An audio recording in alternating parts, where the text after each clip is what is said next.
You can engage in physical self-care through celebrating, nourishing, and respecting your body. In this video, we will be discussing one aspect of holistic self-care. If you missed the video last week, I shared an overview of what self-care is and what it isn't, some myths surrounding self-care. You might want to click up here and you can watch it and then come back over here. But, you know, do whatever you want. You're not the boss of us, Shannon! By the way, welcome back to Maggie Mumbles. My name is Maggie, and on this channel I mumble about witchcraft, spirituality, and personal development. If any of that sounds interesting to you, then please make sure that you are subscribed to this channel and that you hit the bell for notifications.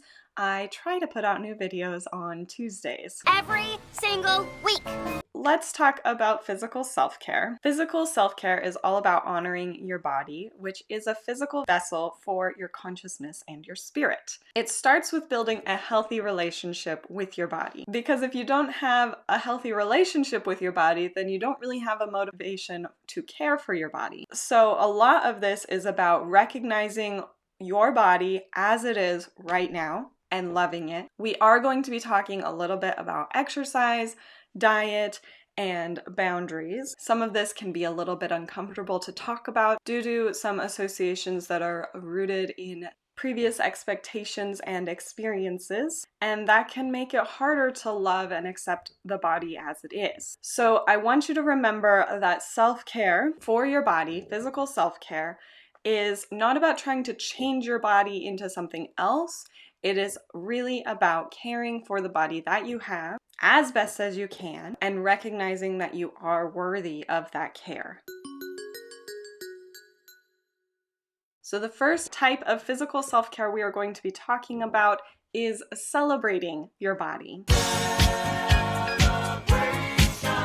And in doing so, I want to talk a little bit about movement. We store unresolved emotions, excess energy, whether it's stagnant or trapped or otherwise, in our bodies. And one of the ways to get those things out and moving around again, get your energy moving around and release those emotions that are unresolved, is to move the body. Movement activates your body, obviously. When you move, you get your blood flowing, your heart rate elevates. That helps that stagnant energy to move as well. When you are moving your body, you don't need any special equipment, you don't need to go to the gym, you don't need any special instruction even. Though, if you love going to the gym or if you enjoy various equipment, then that's okay too. I really enjoy dancing without any sort of steps. I feel like it's the equivalent of learning your dance moves from one of those tube dancer guys that you see at car lots,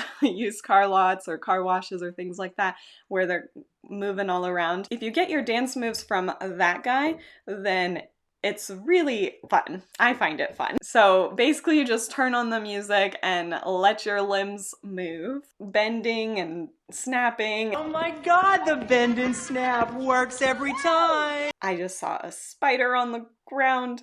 You just stay right there, sir. If you stay there, everything will be fine, okay? I'm gonna be checking on it, just so you know. If I'm looking down there, it's because there's a spider over there. Okay? Not really having any expectations about how you look or if you're doing the right steps. It's just about fun. It's just about movement. Dancing, stretching, jumping, bending. Go with the flow. Whatever moves you, moves you. And I think the best part about doing this style of movement is that you really are tuning into your body, what feels good in that moment, and just doing that thing. I think movement in general, whatever your body is capable of, can fill you with so much joy. That is a cause for celebration. The next type of physical self-care is about nourishment. And so this is about the food that you're eating and making sure that you're hydrated. I'm not going to go into what you should or shouldn't be eating because we all have different bodies and we all have different needs that will fuel us efficiently and healthfully. Food is literally the fuel that allows you to do the things you want to do. It also fuels your magic. So I do think it is important to consider the food choices that you're making. It breaks down into the energy that you need. Having food that is dense in calories and nutrients can build your body the way you want and can give you more energy to fuel your magic. But whatever that diet looks like, that's going to be different from person to person. Everybody should be drinking water, but we also have different amounts of water that we need to drink in a day. And you don't necessarily have to drink water. You can drink tea or juice or anything that you want. I prefer to drink tea. Since I moved to South Carolina, the water here is actually the best I've ever had. I grew up in Boulder County. I was spoiled by that water. Then I moved to Portland, Oregon. That water was delicious. And then I moved to Florida and it just always tasted like sulfur because the groundwater is, I don't know exactly the science behind why the water tastes terrible in Florida, but it was the first time that I recognized that there is a reason that people buy plastic bottled water. I never really understood that because I'd always lived places where tap water just tasted amazing coming right out of the tap. And I know that that is a privilege, but honestly, since I moved to South Carolina, I live in upstate South Carolina, and the water is just like pristine. It tastes so good. And so I've been drinking a lot more just plain tap water since moving here, but it also improves the taste of my tea. I was not drinking tea even as much in Florida because it tasted like the water that came from the tap. I'm going on and on about water. Well, let me know, are you the kind of person who can tell the difference between water? Because sometimes I talk to people about like, oh, this water tastes bad. And they look at me like I have three heads because they've never really thought about water having a flavor. But then there's some people who are really into the flavor of water like me.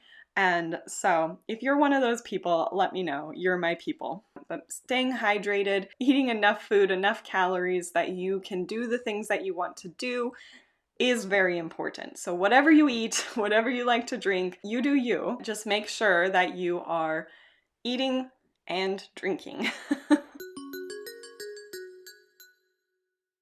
And then the third way to take care of your body, to engage in physical self-care, is through respect. So you do this through setting and maintaining your boundaries. Be good to set up some boundaries. Boundaries? Whether you give your time, your energy, your resources, just make sure that you have what you need as well, and set boundaries around how much you want to give. So when you are selective with the time, the energy, and the resources that you give to other people, it really does free you. So even though you are kind of putting a fence around yourself, a boundary around yourself, you're actually giving yourself more freedom to share those things the way that you want to share them, and in ways that are in tune with the values that you hold and the things that you believe in. Become aware of anybody who might be taking advantage of you.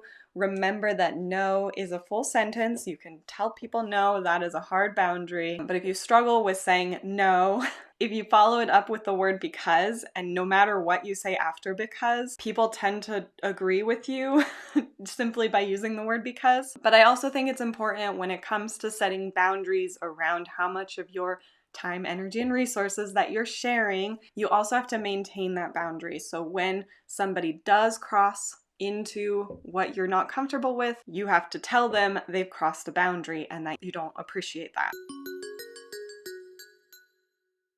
So these are just a few ways that I like to think about physical self-care: movement, nourishment, and respect. Make sure that you are subscribed to this channel because I will be talking about mental self-care and spiritual self-care in the next couple of weeks. My goal for sharing these videos about self-care is to help you, the viewer, to develop the skills you need to listen to your intuition, to listen to your body about the things that you need, learn to apply care when you need it. These are just ideas for helping you to create a self-care routine that does fill your cup in a joyful way so that you can share your gifts with the world. If you enjoyed this video, then please make sure that you like it.